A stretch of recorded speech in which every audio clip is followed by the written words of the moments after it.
Quickly. It is amazing that we had all thought that perhaps what should happen is the United States should block Chinese companies from listing here. Maybe we shouldn't fund them. That had been a big issue with the previous administration. Kind of just talked about it. Turns out they don't want us. They don't want our money. It seems like they want to destroy American stocks. Now, it's very difficult because the Eunice has done some amazing reporting. But let's just take a Bank of America piece today about the downgrading of the after-school training. We're talking about some very, very liquid stocks, New Oriental, Tal. And they're saying that there's a policy to reduce the burden of homework after school. Now, frankly, that may be the statement, but to me it looks like to reduce the value of American companies' holdings. And it's a trade talk. They did put out a couple of, they gave you a list of demands. I think our country uniquely does not like to have a list of demands from anybody. So I think that's going nowhere. But it almost feels like 1953. The Russians, military. Chinese military, what happens if they get together? I know that would seem odd, but it does feel like that there's a new axis developing against us, and we ignore it. We ignore what the Russians are doing. The Russians, just endless military, the naval procession this weekend. The Chinese, endless military against Taiwan. And we seem to think it's a trade issue. It's clearly not a trade issue. It's an issue of turning back the clock before the Nixon goes to China. And I think we have to be very aware of that because I like competition. I don't want Cold War. Nobody should want Cold War. It's not good for business. Right. Well, Welcome to the Crypto Teacher. And guys, I come back with that video just to make you think. And this announcement will definitely make you think. We have PayPal partners with ADL to fight crime. But guys, we know what the real mission is. If you're speaking against the grain, they're going to cut your money off. This has nothing to do with crime, guys. This is how the big corporations will take over. If you have my New World Order book, you already know. The New World Order book is so important because it lays out the New World Order's blueprint. They do the same thing over and over again. It may be different people, it may be a different company, but it's the same methods. The Hegelian dialectic is always used. And PayPal partnering with ADL, that's like a sanction. And eventually, that sanction is going to be put on the people. Now, guys, we know China yuan is definitely coming. We know that China is going to start dumping the U.S. dollar. Now, would they have been able to get away with this if it was not for a digital currency? No, because there's too many dollars out there. But you definitely can dump the dollar when you have digital currencies because now they'll be able to airdrop digital currencies to the world in order to give that digital currency power.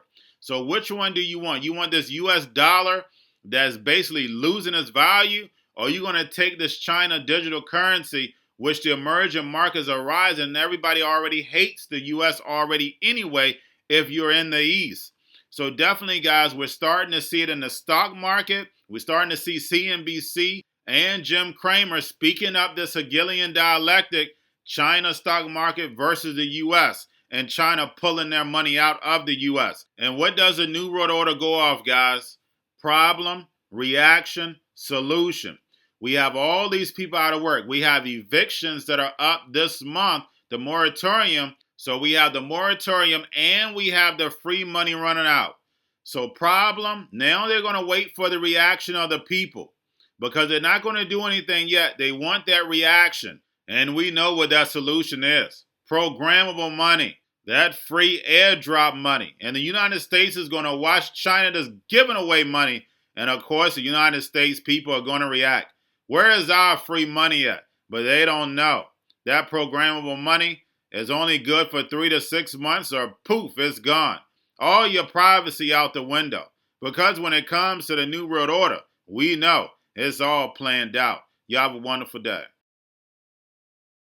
Well, I think we already know that China's digital yuan is going to be first in the market, at least among major countries, CBDCs. They've taken the last 5 years to develop it, and they're first out. They're going to be releasing it at the Olympics early next year. plan to keep tens of thousands of people from losing their houses, extending the eviction moratorium, paying due rent to struggling landlords. Anybody that has been impacted by COVID that owes rent going back to last April, not just this April, last April, we will pay 100% of that rent. We'll also pay that rent, 100% of it going forward through September. The court has ruled against putting a stop to most residential evictions during the pandemic.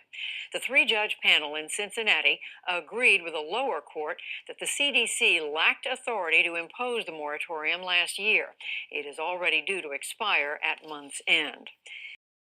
We're going to a different economy, and we're going to be learning more about that as we go. But clearly, we're learning that things can be done from remote locations. We're learning that technology can replace people even more than we thought.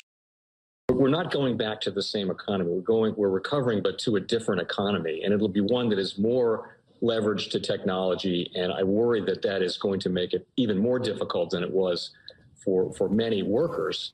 In Silicon Valley, and my friends who work in technology know that what we did to the manufacturing workers, we are now going to do to the retail workers, the call center workers, the fast food workers, the truck drivers, and then even bookkeepers, accountants, insurance agents, lawyers, and on through the economy. So what happened to the manufacturing workers is a very clear sign. This effort. And China has big plans for this. They intend to seed their digital yuan into the global environment by giving it away to visitors at next winter's Olympics. When they arrive at the airport, they're going to get yuan digital wallets. They're going to receive digital yuan. They're going to use it throughout their visits to Beijing, and then they're going to take it back to their home countries. They see this as a huge advantage. Why? Because who controls the underlying protocols? Who controls the underlying standards of the future of money will control the future of money. The most powerful person in the world is the storyteller.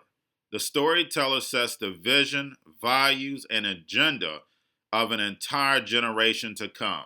Steve Jobs. And guys, you know I truly believe in this. When you look at the New World Order, they're the storytellers. And that's the reason why I wrote my New World Order book. But guys, now it's time to change the current generation. And I wrote 3 kids' books. You know, I love the Trinity because I understand the power that's in it. So I have 3 books. We have an opportunity to change the generation, to educate, not just me, but I want to show you that I take action on a daily basis. And I want you to take action on a daily basis. Whether it's your job, whether it's in your community, we have an opportunity right now to educate the masses. I posted this on my Twitter account. Please share, but this is a short clip of the 3 books. There's going to be a clothing line and action figures. Please get these books for your kids, nephews, cousins, friends, so therefore we can start the re-education now. Because as we see, the 4th Industrial Revolution foundation is definitely here. Robots, algorithms, drones, taking humanity out the picture. We have to re-educate. But let's get into the video. Part 1. King Joshua and Grandma Tam save the village. Part 2. King Joshua and Grandma Tam save New York. From COVID Stories 3. Part 3. King Joshua and Grandma Tam goes to China. It's mandatory to get part 1, part 2, and part 3 of this series. It's time to re-educate Generation Z.